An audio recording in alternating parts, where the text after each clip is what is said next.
So, welcome to the Crew Rock Radio. You are with me, Ryan. And me, Jake. And this is the Midweek Metal Show. And as stated last week, we have the one and only Kellin Quinn from Sleeping With Sirens here with us today. How are you doing? Yeah, thanks for having me, guys. I'm stoked. I'm good. I'm doing very good. Very good. Right.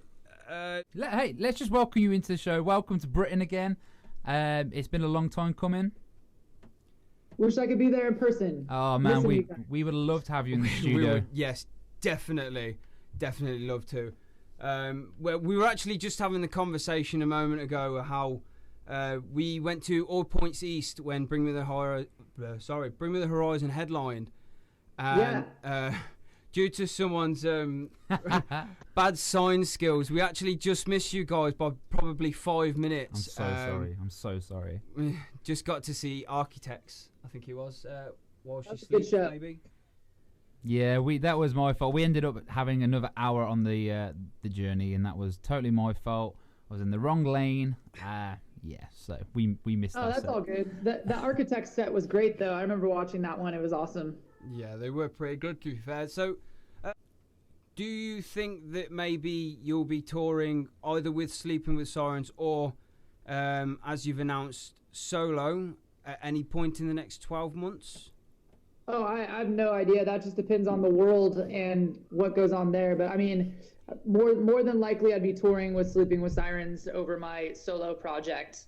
My solo project was just kind of like a way for me to keep the gears moving in my mind while being at home and working on music and stuff. But me and the boys are actually planning on heading to the studio the middle of March to finish working on our new record that we've been tossing around. So, well, I've got to say that is absolutely great news to hear that you guys bringing out a new album.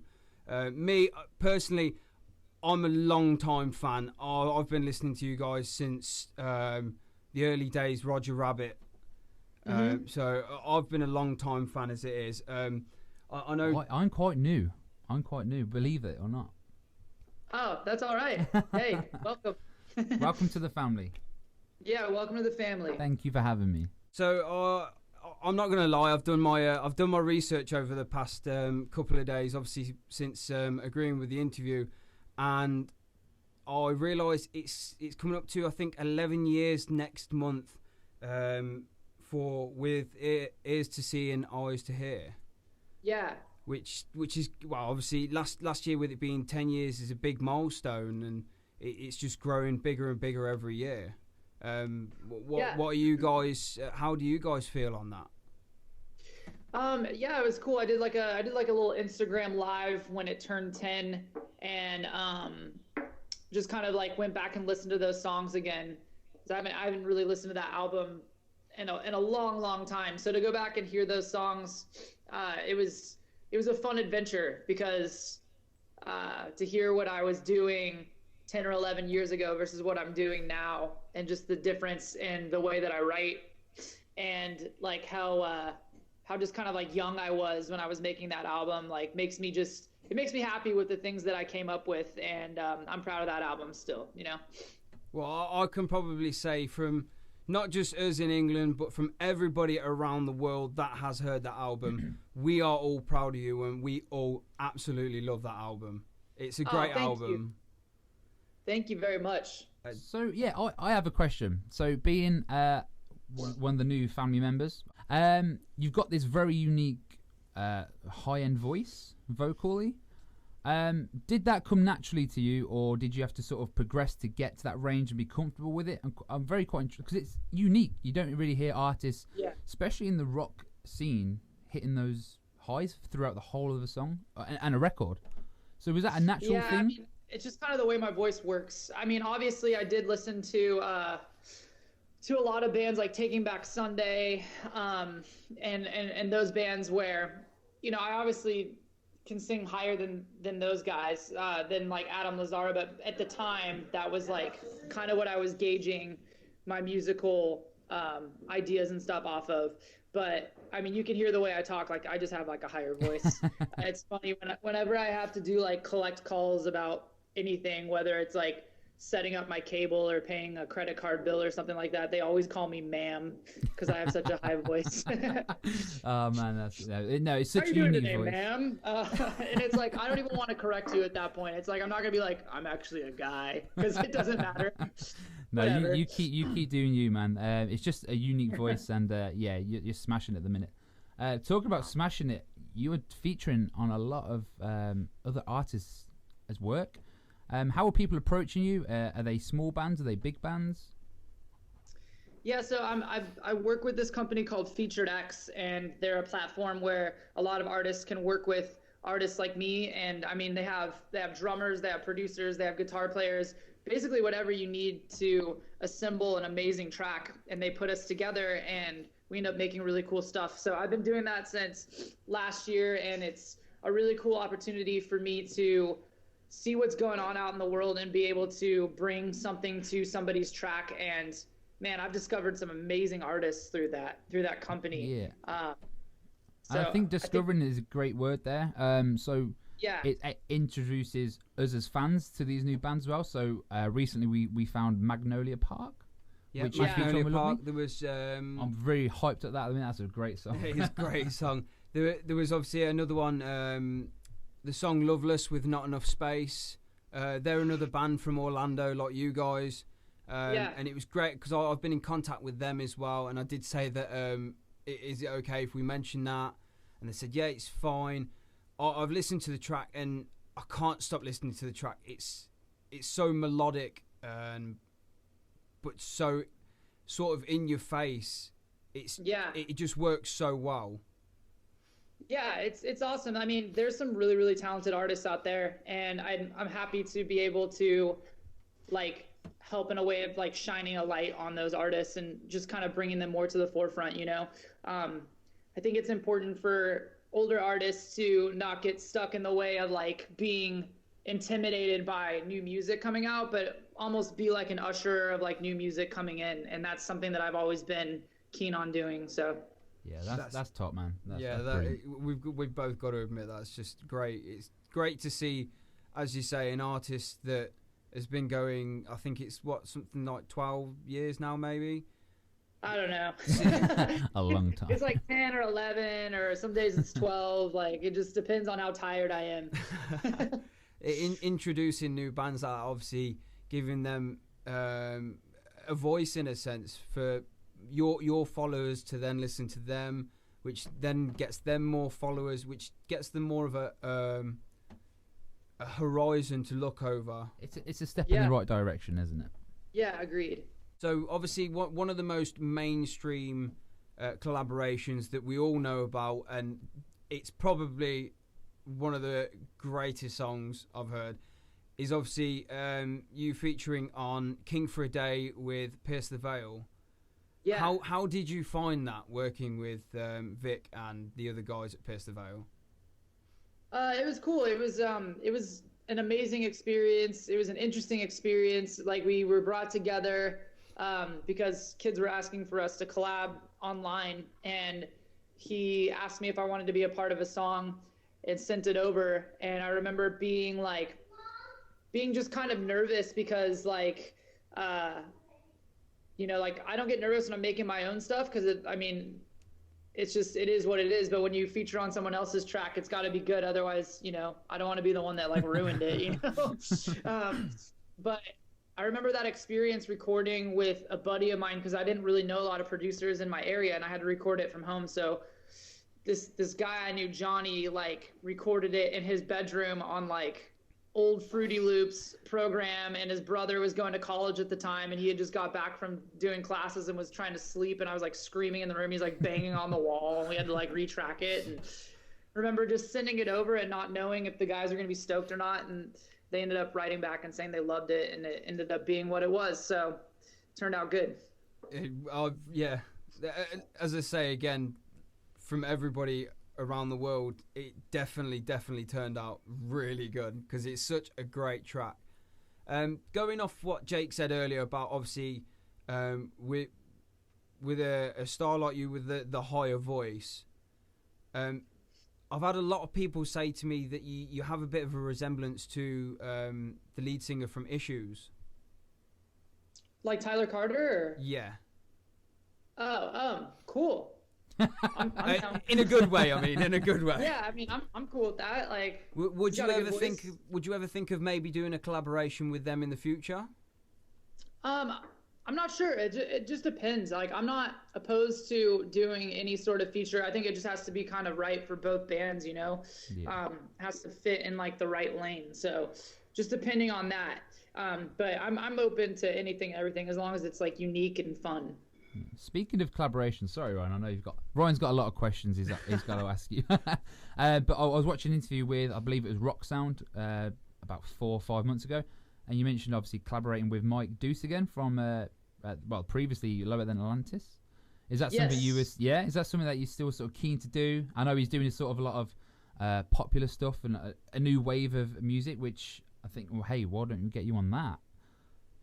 Yeah, no, I think that I mean I love Mike. We've had a lot of really awesome times together, and he wrote like the initial riff for our song "Leave It All Behind" on our album. So it's like we enjoy working with Mike, and I'm always open to working on a song with that guy because he's just very talented. So. Yeah, he's a brilliant songwriter and definitely a great guitarist.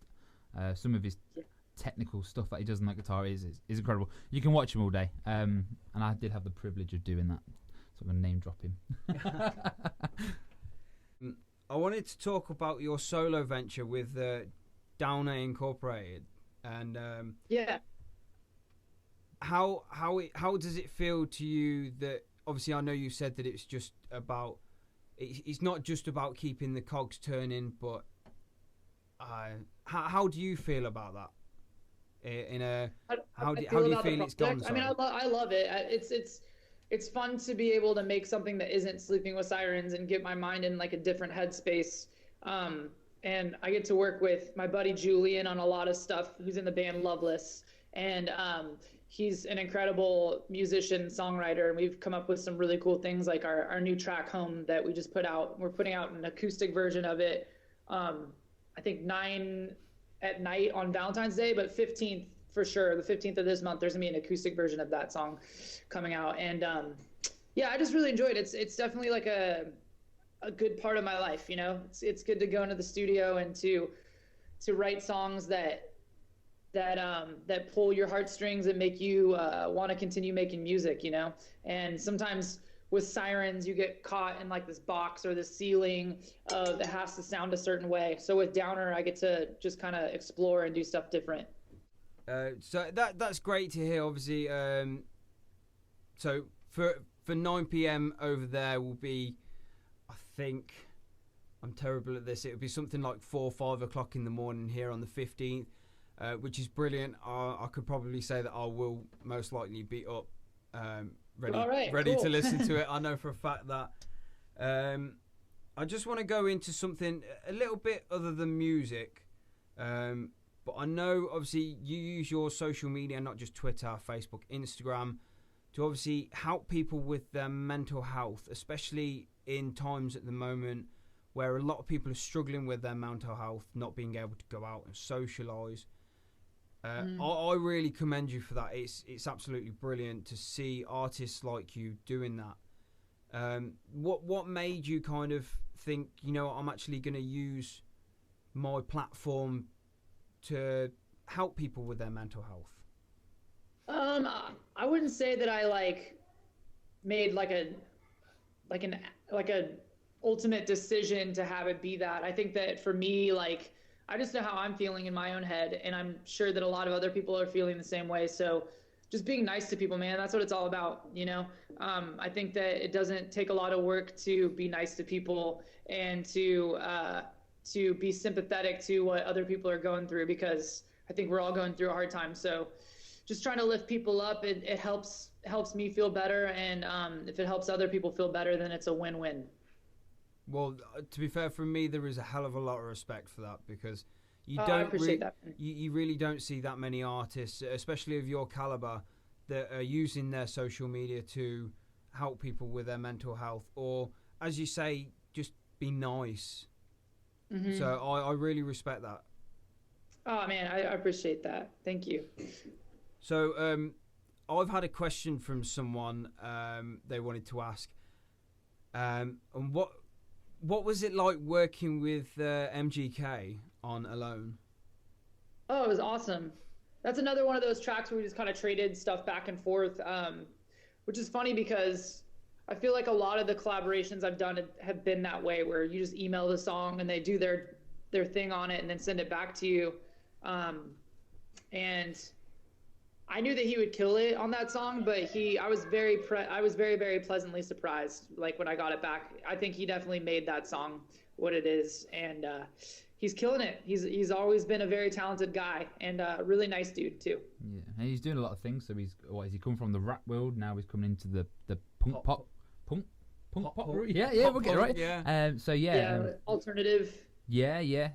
He's just done has he done a full album with Youngblood?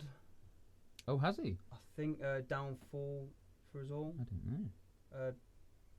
Downfall High, something. I can't remember. There's been that much going through my head past couple of days. A question from our owner who runs this joint.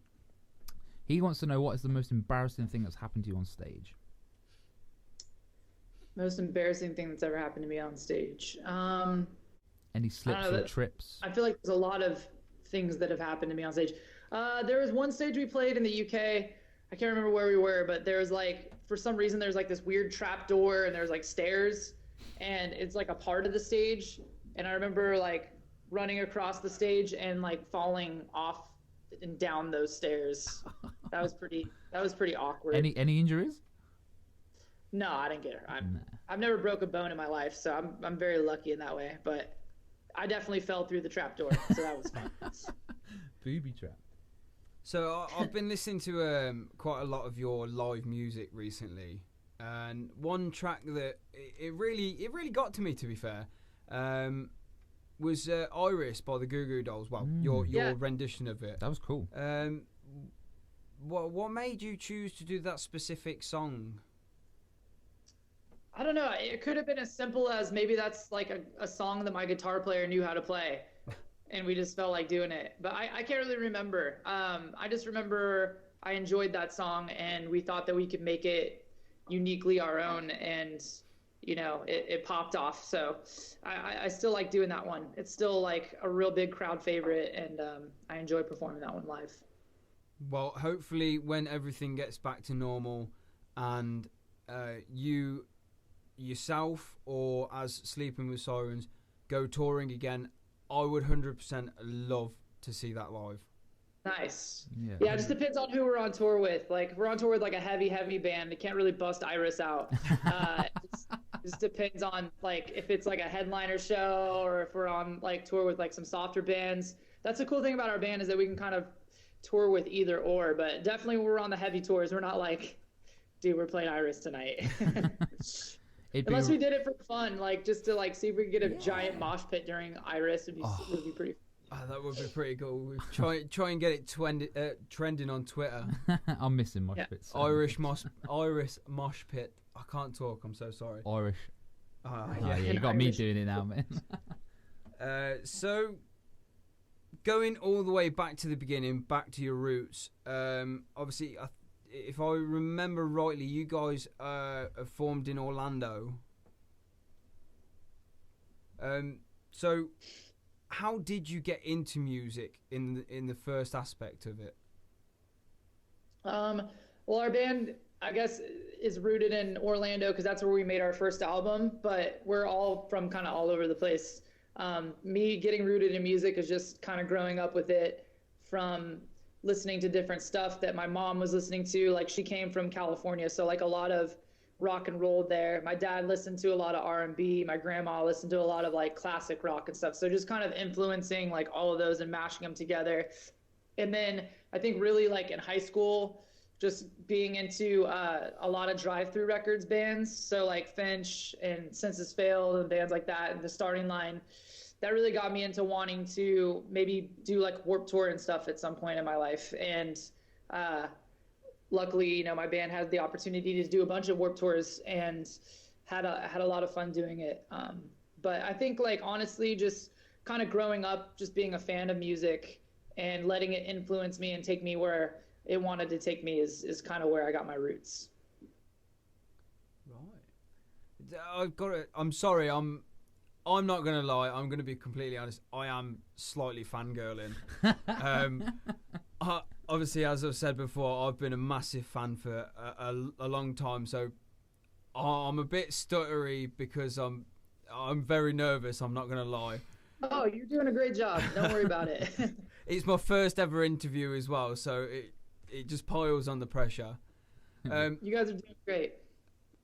So I've got a couple of shout outs. My friend Jess, she's actually the person that introduced me to you guys way back when. She wanted me to just say that she says hello and thank you for all the things you've done for her with your music, so forth.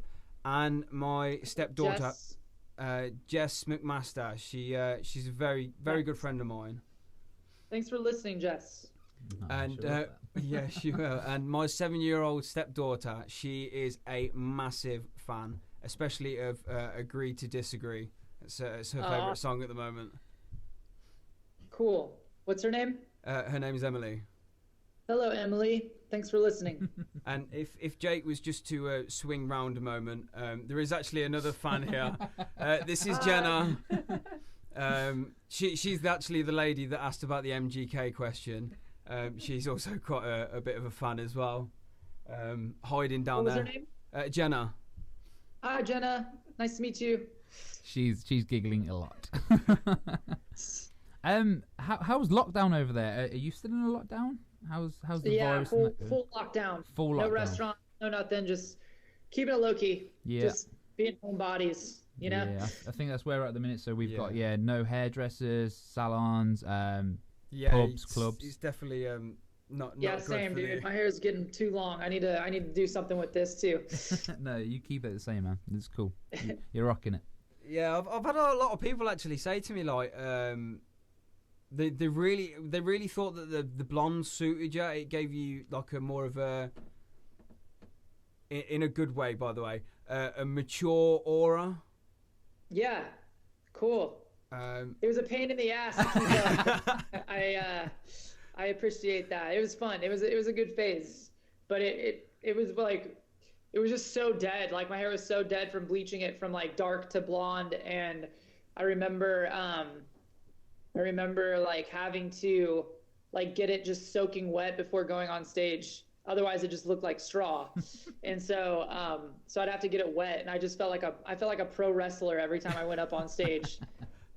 I felt bad because like our techs and stuff would have to come over and like dry it off with the towel because I'd dump a whole bottle of water on my head before going on stage. Right. So sorry. Right. He can relate. I can't personally. Jenna definitely can. She's definitely one for the hair dyeing. Her nickname actually at the moment is Billie Eilish. Oh, nice. I can see, yeah, because of the hair. Looks good.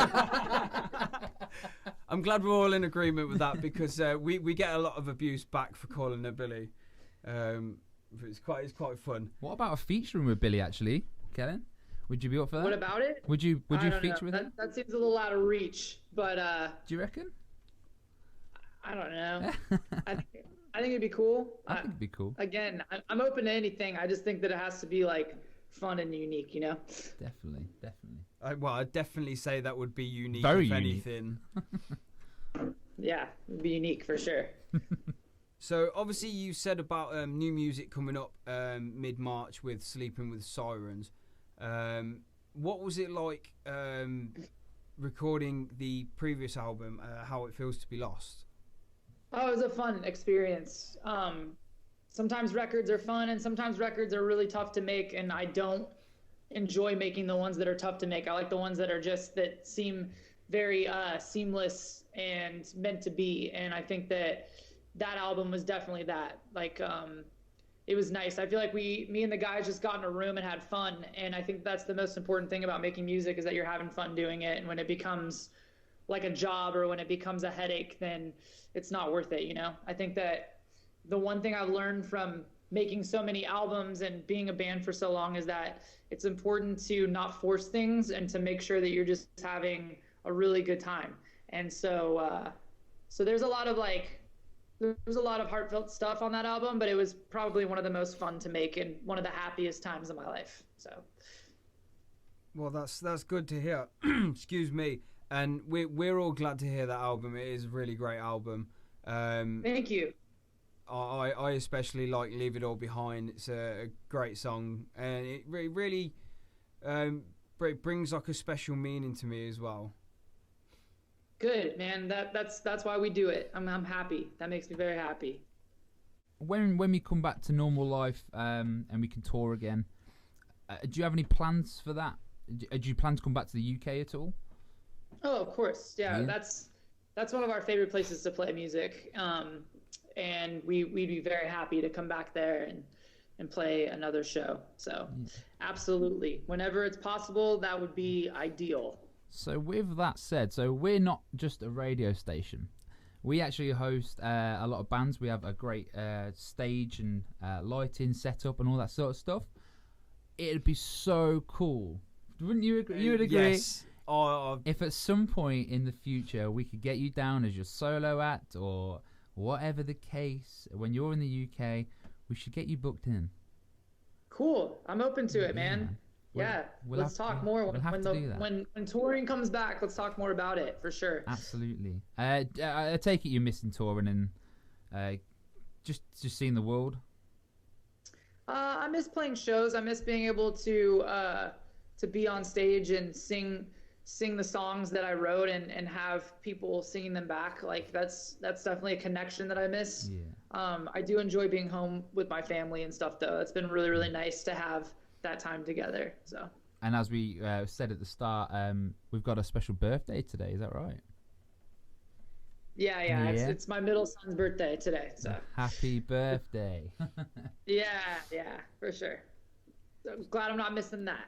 Yeah. So I suppose you've been able to see things that you probably wouldn't see, I'd guess. If you were on tour, you'd miss a lot of that growing up. Yeah, I do miss a lot of things. So it's nice to be able to like be here and be like a solid foundation for like, a year or more. That's something that I'm stoked on, especially as I get older. It means a lot more to my family and myself. So. Are you becoming their teacher now then? Yeah, definitely helping out with that. My wife does more of it though. So if the music fails, you can go into education and teach kids. I don't know if I do enough in math for that, but maybe it's possible. I think by now you're pretty solid safe into the music. Just gonna roll it back to the music. From your perspective, who would you say over the course of 2021 would come out as, say, the best upcoming artist or band? I don't know. That's tough to say because there's so many talented artists that I think, or I would have thought would have been like massive bands. And it just kind of depends on the politics of it all. But I'd say like one of the bands that I love right now that I think are really, really talented is Holding Absence. I think that they have potential to be like a really, really successful band. And they're really good guys. They're great live. I think that band could do really, really awesome things. That's definitely one to check out. I think I'll definitely Holding Absence. Holding Absence. I've already wrote that down. I'll definitely be having a look at that. Yeah, listen to the song Afterlife. It's great. Afterlife. Jenna's actually just mentioned that she's already listened to them before. So someone's already got some previous experience. So we would definitely be looking to her for some guidance. So other than obviously alternative rock, pop punk, is there a specific genre that in your personal time you listen to? Other than the music that we make, like in that world, I just listen to a lot of stuff that I like enjoy. Like I listen to a lot of throwback albums. Like one of my go-tos is the Used self-titled album is one that I like to listen to. And I was listening to some old Taking Back Sunday the other day. So I like to just listen to what I enjoy, like if if I am listening to like the radio or whatever, I'll hear some pop because that's what my kiddo likes to listen to. But yeah, I'm always interested in discovering new artists based on like, you know, bands I'm working with and stuff like that. But for me, I just like to listen to stuff that makes me feel good. So good. Have you got any new artists that you'll be working with over the coming months? As far as right now, like not really anything that comes to mind that I can mention, you know. There's always a bunch of new artists that are hitting me up to do stuff, but nothing that like really is cemented in my mind right now, you know. But definitely check out the ones that I've already put out. Like check out that Magnolia Park album. That record is good. And just like, you know, there's a bunch of features that have come out this past month that have been really, really good. So. And I think before we sort of wrap up, what's next for yourself? So I know the solo stuff's going on, and you've got your own. You still got your own record label, or is it you do your own? No, just continuing to work on my solo stuff, and then just, you know, middle of the month going to work on new Siren stuff, and just you know, just doing what I can with the time that I have off, and then once things start spinning again, we'll get back to work. So I've got to ask a question. So for me, obviously, we have to come to the studio to record our shows or go live with our shows. But then there is just a couple of our guys that are able to do it from home. They have the equipment at home. Do you enjoy it more doing it from a home experience or actually getting down to the studio and working from the studio? Yeah, I mean, there's benefits to both. I enjoy having the ability to do stuff from home and like learning how to do it, and having that in my arsenal is awesome. But I really enjoy the coming togetherness of working in the studio with a producer. You know, Zach Cervini's our guy, and he does amazing albums, and being in the studio with the band and stuff like that, there's nothing that replaces that feeling. So I definitely miss that. I'm happy that in mid-March I'll be able to go back and do some stuff like that. But yeah, I mean, there's benefits to both, but I definitely prefer being in the studio with my band for sure. Brilliant, absolutely brilliant. I'll just have one more question for you, and that is, do you have any questions for us? Curveball. I don't, but I appreciate you guys having me very much, and I wish you nothing but success and thank you. And everything, and I'm excited for you guys to continue this journey. So yeah, I think a thank you goes back to you for giving us this opportunity. It's very rare that you can send a tweet out and someone like yourself responds straight away and commits and helps the little guy out. So thank you so much. Hey, no problem, guys. No problem. I appreciate it. My pleasure. Thank you. Thank you so much. You have been fantastic. And You're we're welcome. definitely looking forward to hearing new stuff from yourself and Sleeping with Sirens. And maybe when you tour next, I will make it for the next show and not miss it. And not miss hopefully, that hopefully, yeah. We'll try and leave an hour early to get there on time. But no, thank you very much. We'll leave you to it now. Happy birthday to Rowan. I hope he has a great day. Thank you, guys. Enjoy your ice cream cake. Oh, yes. Yeah, I will. Please send us some. You guys have an awesome rest of your evening. It's past currently, our bedtime. It's currently 10 to midnight now, so we'll be going to bed soon, shortly. But thank you for the interview. It's been great. Hopefully hear from you soon and hear some more music. Heck yeah. Thank you guys so much. Brilliant. Thank you very much. And see you later. See you later. See you. Take care. Bye. Peace. Peace.